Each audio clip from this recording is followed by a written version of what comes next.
জঙ্গি নাটক সাজিয়ে কল্যাণপুরে জাহাজ বাড়িতে ৯ তরুণ হত্যা মামলার তদন্ত প্রতিবেদন দাখিলের সময় ১৪ জুলাই পর্যন্ত বাড়িয়েছেন আন্তর্জাতিক অপরাধ ট্রাইব্যুনাল।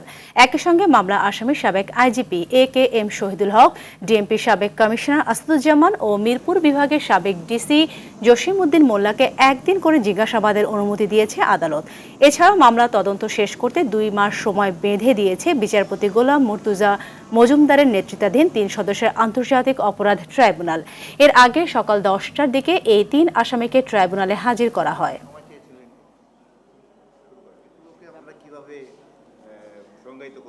সরাসরি গুলি করে এই ভবনের কক্ষে থাকা ইসলামী মনোভাবাপন্ন যুবকদেরকে হত্যা করে, এরকম একটি অভিযোগ তদন্ত সংস্থায় এসেছে।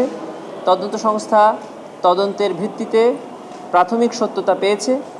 শুধু এই জায়গায় নয়, বাংলাদেশের বহু জায়গায় এভাবে জঙ্গি নাটক সাজিয়ে ইসলামী মনোভাবাপন্ন যুবকদেরকে হত্যা করা হয়েছে।